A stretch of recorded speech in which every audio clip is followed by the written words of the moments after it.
a timeout. Decide not to use it. Curry, way downtown. Bang!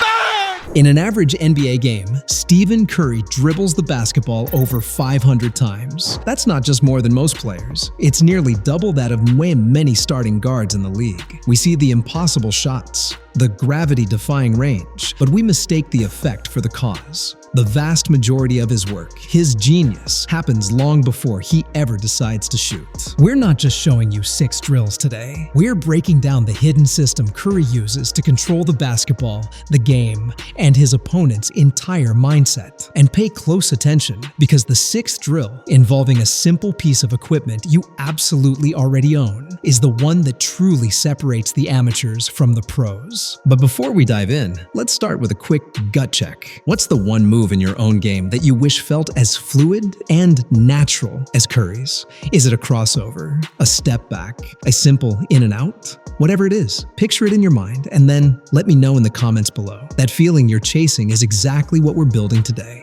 What if the secret to Stephen Curry's handle has almost nothing to do with his hands and everything to do with his mind? Before a single dribble is ever performed, Curry operates from a core philosophy that completely redefines the purpose of ball handling. For most players, the dribble is a way to move from point A to point B, or a chance to string together flashy moves. For Curry, the ball is not a tool for flash, but a key that unlocks options. Every single crossover, every hesitation, isn't designed to look good. It's engineered to ask a question of the defender that has no right answer. Should they press up? Should they back off? Should they shade left? By the time they answer, he's already used their decision against them. This mental framework transforms ball handling from a grueling physical task into a potent strategic weapon. It's the source code of his confidence. When you know your handle can get you to any spot on the floor at any time, the entire game slows down, and the hoop starts to look a little bigger.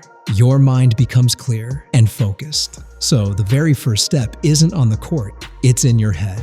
Your actionable takeaway is to fundamentally shift your thinking. Stop asking, "What move should I do?" and start asking, "What option do I want to create?" That shift changes everything. Imagine trying to have 2 separate, in-depth conversations at the exact same time. Imagine trying to write an email with your left hand while texting a different message with your right. That impossible feeling mental split is precisely the challenge and the profound benefit of starting every single workout with 2-ball dribbling. This isn't just about making your weak hand better. It's about making both hands operate completely independently of your conscious thought. By forcing your brain to track 2 basketballs simultaneously, you intentionally overload its processing capacity. This overload compels your neuromuscular system to adapt by making the act of dribbling entirely automatic. You simply stop thinking about dribbling and you just do it. This is the absolute foundation for everything that follows. It's what allows you to keep your eyes up, read the defense, anticipate a cutting teammate, and process the game at a higher speed, because your brain's RAM isn't being eaten up by the simple task of not fumbling the ball. Not only does this hardwire ambidextrous skill, it rewires your brain to handle pressure. A true game changer. Your mission is simple, but not easy. Start every single session with 5 minutes of 2-ball dribbling, no matter how chaotic and out of control it feels at first. Where does the true power in ball handling come from? It's a question that fools a lot of players. They think it's from the bicep, the shoulder, the arm, but the real power doesn't come from your arms at all. It comes from your connection to the floor. That's the entire principle behind Curry's stationary pound series. By staying in one place and violently, deliberately pounding the ball at different heights, first waist high, then dropping to knee high, then getting as low and as fast as you possibly can, you're not just building strength in your arms, you are forging a deeper, more intimate connection with the basketball itself. This high repetition drill forces your fingertips, your wrist, and your forearm to absorb and redirect force with microscopic precision. The thousands of repetitions make the ball feel like it's a part of your hand, responding to the slightest thought. The real-world impact is obvious the first time a defender reaches in. When your control is absolute, born from thousands of powerful, deliberate dribbles, the ball doesn't get knocked away easily. It sticks to your hand. Your takeaway is to spend 3 minutes on this series every workout. Pound the ball with intent. focusing on making the bounce cleaner and quicker with every single repetition. Watch a master magician perform, and you'll notice their hands get all the attention, while their subtle body movements and posture are what actually create the illusion. It's the exact same principle with Stephen Curry's dribbling. We are mesmerized by the ball, the blazingly fast crossovers, the behind the backs. But the real secret, the engine behind the magic, is the perfect synchronization of his feet. Think about it. A killer crossover is utterly useless if your feet aren't in position to explode out of the move and capitalize on the space you've created. Every single dribble in Curry's workout has a corresponding footwork pattern. He isn't just training his hands, he's training his entire body to be a single, coordinated, and explosive unit. The ball moves, his feet move, they are in a constant dance. This perfect harmony is what allows him to not just create space, but instantly capitalize on it with a drive, a floater, or that legendary step-back jumper. His feet are always underneath him, coiled and ready to strike. Your focus for all of these drills should be to expand your awareness. Start asking the question, are my feet as active as my hands? Don't let them be dead weight, make them dance together. Why do so many players practice moves in complete isolation when the game is never ever played that way? You see it in every gym. A player stands there, does 50 crossovers. Then they stop and do 50 between the legs. Stephen Curry understands a fundamental truth about communication. He knows that a single move is just a word, and a combination of moves is a sentence that can tell a story and fool a defender. The crossover combo flow drill is his method of becoming fluent in the language of dribbling. He doesn't just practice a crossover, then stop, then practice a behind the back. He flows between them seamlessly without ever picking up the dribble, creating an unpredictable and hypnotic rhythm. This drill trains your body to transition from one move to the next without a single moment of hesitation. It's the key to his legendary shimmies and fakes. This continuous flow makes it impossible for a defender to time your rhythm because you are constantly changing it. The actionable step is to stop practicing moves like items on a checklist. Instead, try to flow between 3 different moves, like crossover, between the legs, behind the back,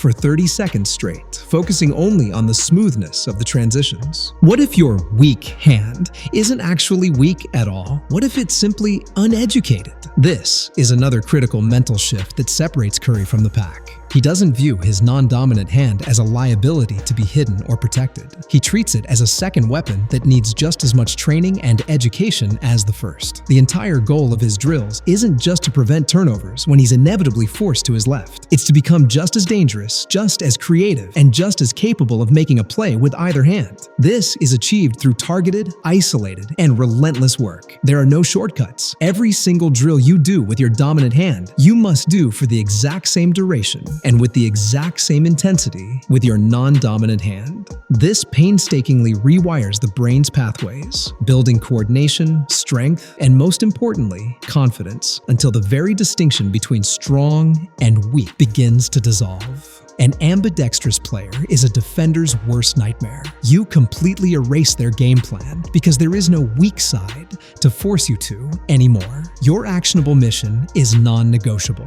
Dedicate an extra 5 minutes after every single workout exclusively to your non-dominant hand. No exceptions. Picture yourself sprinting down a crowded city street, needing to change direction in an instant to dodge people and obstacles without ever looking down at your feet. That is the exact in-game scenario the full-court zigzag gauntlet is built to master. This crucial drill isn't about raw speed alone. It's about maintaining absolute control while your body is in dynamic, unpredictable motion. By pushing the ball ahead and making sharp, explosive 45-degree cuts at designated points on the court, like the foul line, the half-court line, and the other foul line, you are training your handle to withstand the powerful forces of acceleration and deceleration. This is the exact moment in a real game where players with weak, fragile handles get exposed. They can look great standing still, but the second they move at speed, the ball gets away from them. This drill builds the endurance and the fine motor control needed to lead a fast break, to split 2 defenders in transition, and to arrive at the rim without fumbling the ball away.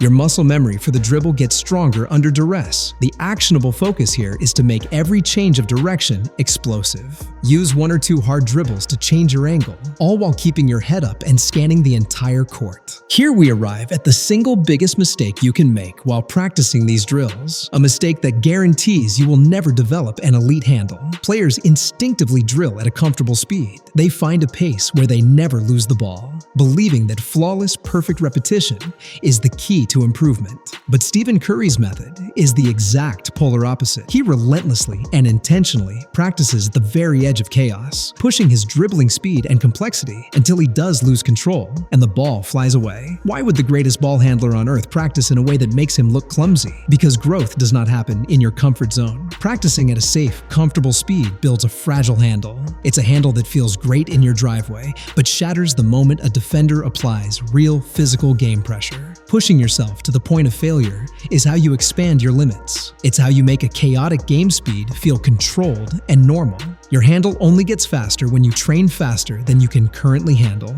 The actionable takeaway is to find a dribbling speed that makes you mess up and lose the ball about 20% of the time. That uncomfortable, frustrating place is where real mastery is forged. To achieve the ultimate level of control over the basketball, you must first learn to completely and totally ignore it. Now, that sounds like a paradox, a riddle, but it's the profound secret behind Curry's famous and famously difficult tennis ball toss drill. The execution is simple. As he dribbles a basketball with one hand, he tosses and catches a tennis ball with the other. The simple addition is a genius-level hack for player development. It works because it forces the dribbling hand to operate entirely on autopilot. You can no longer micromanage the basketball, thinking about the height of the bounce, the position of your hand, because your conscious brain is fully occupied with the complex task of tracking and catching the smaller, faster tennis ball. This is how you build a truly subconscious handle. It physically rewires your brain to trust your touch and feel for the ball without needing to think about it. The real-world result is a player who can navigate suffocating defensive pressure while their mind is completely free to read the floor, anticipate rotations, and find the open man. Your drill is to try this for 90 seconds on each hand. Don't worry about dropping the tennis ball. The goal is to focus on keeping your dribble alive. If you're already feeling more confident in your handle just from these breakdowns and mental shifts, do me a favor and subscribe and hit that notification bell. Because the second half of this video is where we connect these individual drills to actual, undeniable in-game dominance. It's time for the final drill, the one that serves as the ultimate get-out-of-jail-free card. I want you to treat the behind-the-back dribble not as a fancy highlight move, but as your ultimate escape hatch. For Stephen Curry, this move is pure, uncut utility, and that's why he drills two very distinct versions of it. First is the low, quick wraparound behind the back, used when a defender gets too close and tries to crowd his space. It's a pressure release valve, a tiny move that allows him to protect the ball while creating just a sliver of new space. The second version is the wider, more aggressive ground covering behind the back that he uses to change direction explosively. This is his attack version, designed to shift his momentum and blow by a defender. Mastering both of these makes a player incredibly difficult to press or trap because the ball can be moved to a safe spot on your body without ever being exposed out in front. It effectively makes you wider than your own body. The in-game result is poise under duress and the ability to turn what should be a defensive trap into a sudden offensive advantage. Your drill is to practice both types. 30 seconds of low, tight, protective behind-the-back dribbles, followed by 30 seconds of explosive, wide, attack-style ones to cover ground. Imagine a world-class sprinter. The race isn't just won by their top speed, but by how cleanly and efficiently they explode out of the starting blocks. That exact same principle applies to a jump shot. A devastating handle that creates 6 feet of space is rendered completely useless if the transition from your last dribble into your shooting motion is slow, fumbled, or inefficient. That space will disappear in a blink. This is a detail that Stephen Curry drills relentlessly. Watch him closely. His hands are always prepared, and the ball is gathered from its final bounce into into his shooting pocket in a single, fluid, seamless motion with perfect rhythm. There is no wasted energy, no hesitation, no bobbling the ball from his hand to his hip. This seamless pickup is what makes his pull-up jumper the most dangerous weapon in basketball history. He can stop on a dime and rise up for a shot before the defender can even process the change in momentum. The defender is still reacting to the dribble, but Curry is already in his shot. Your takeaway is crucial. During your drills, consciously practice picking the ball up cleanly after a move. The last dribble is the most important one. What is the one thing that a simple plastic cone can teach you that a live, breathing defender can't? The answer is simple: decisiveness. A live defender makes you react to their movements, but a cone forces you to act first. Curry's cone attack drills are not about simply dribbling around objects. They are about making a decision before the moment of truth, and then executing that decision with unwavering conviction. By setting up a series of cones, he creates fixed points on the floor where he must perform a specific pre-planned combo move from his arsenal. There's no time to think. When he reaches the cone, the move happens. This process hardwires the neural pathways for those specific move combinations. It systematically removes the hesitation from his game. In a real game, when a defender closes in on that same spot on the floor, he isn't deciding what to do in that split second. His body already knows the pattern because the cone was a stand-in for that spot. Your takeaway is to set up 4 cones in a line. Attack the first with a crossover, the second with an in and out, the third with a behind the back, and so on. This isn't about creativity. It's about flawless, automatic execution. I want you to think of your handle as the operating system for your on-court mind. If that operating system is slow, lagging, or full of bugs, meaning you're constantly worried about losing the ball or fumbling a dribble, then all of your brain's processing power is wasted on that one simple low-level task. You develop tunnel vision. Your focus shrinks to just the ball and your defender. But when your handle is elite, subconscious, and automatic like Curry's, the operating system runs silently and flawlessly in the background. This frees up your mind completely. You're no longer thinking about the act of dribbling.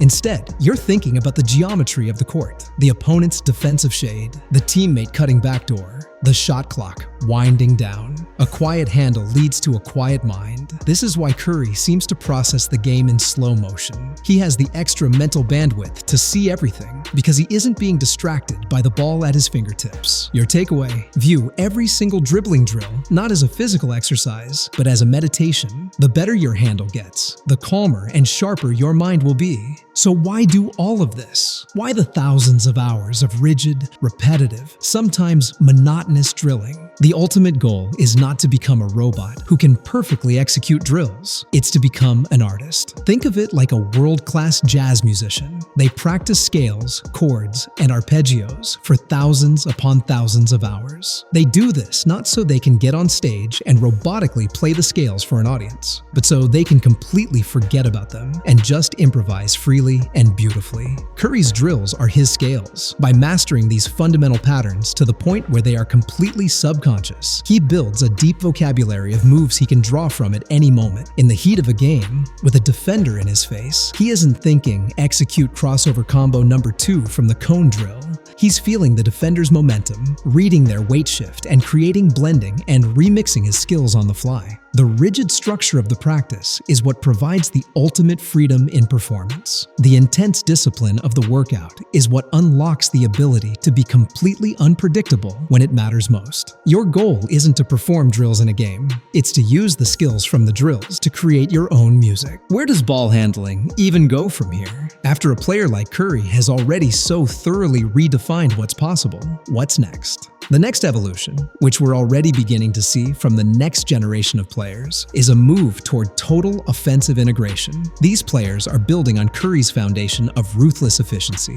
They're actively working to reduce the number of dribbles needed to get into a shot or a pass. The future of ball handling is less about simply beating a single defender in isolation and more about manipulating the entire 5-person defense with the dribble. We'll see more look-off dribbles, where a player looks one way to move a help defender with their eyes, while attacking the other way. We'll see more hesitations designed not to freeze the primary defender, but to freeze the help side defenders for just a split second, long enough to open a passing lane. The ball handle is becoming a tool for team offense. The dribble will be as much about creating a passing lane for a teammate as it is about creating a shot for oneself. Your takeaway is to start thinking beyond your own defender. How can your dribble move other players on the court? After breaking down all these drills, philosophies, and secrets, the final takeaway is the most simple.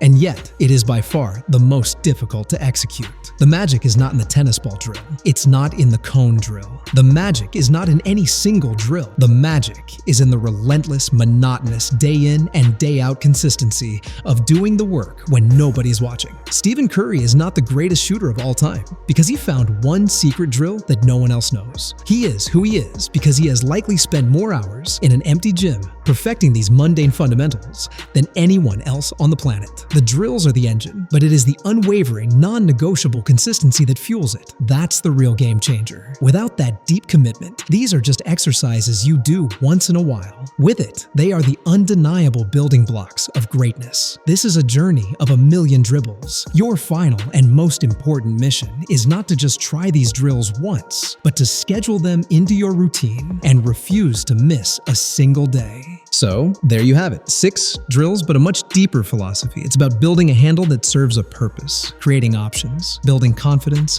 and freeing your mind from the burden of dribbling. It's about control, not flash. And most of all, it's about consistency. Now that you have the handle, what do you do with it? A perfect handle with no way to score is still just a handle. In our next video, we're going to break down how Curry uses these exact skills to create any shot he wants, anytime, anywhere on the court. You don't want to miss that. The information in this video is for educational purposes only. Always consult with a qualified coach or trainer for personalized advice.